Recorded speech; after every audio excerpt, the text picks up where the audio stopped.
Hi Emily, I hope you're getting on okay. I just realised that there's one crucial bit of anatomy which I left off the request, and please, whatever time-wise is fair to you, as it's an additional thing which I've added after the initial quote, you can add it on.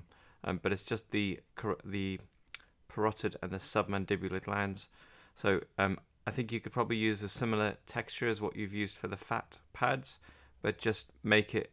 I don't know why. I don't actually know what color parotid glands are. Actually, they seem to be different in different cadaver specimens, but basically a little bit pinker than the fat. You can actually see it in that cadaver. So slightly more pinkness might be a way of highlighting the difference. And I quite like the idea of giving it a real sense about how they fit around the contour of the muscles, and you can actually feel this in patients. There's a sort of shape to it. The bulge that you created in the not temporalis, in the masseter muscle, with the way that you can see the fibers kind of twisted around each other, that creates a natural peak in the masseter muscle that's usually about here, and then the gland, I think, often kind of curves around that, which would be good to show.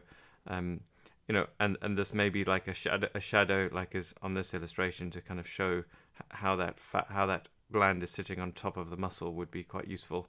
But that the predominantly this part of the masseter muscle is not covered by it, so it kind of traces a contour around the peak of the muscle, and then a little bit on the submandibular gland, which I think with the angle of our picture won't be a dominant part of it, but you could just show a little bit of it and show some disconnection like there is in this diagram, and that'd be useful. I think it'll be relevant particularly for the nerves when you come to doing those, because the nerves kind of come out from underneath it and from within it.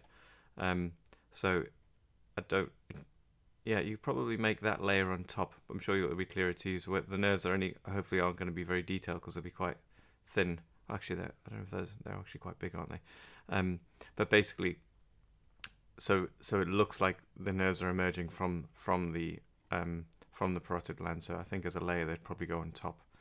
I think that should do it. So I'm sorry I forgot about that one, but hopefully if you can add it on and use a similar texture and make it that shape, it hopefully won't be too much extra. But as I said, just add it on to the quote and we can settle it at the end.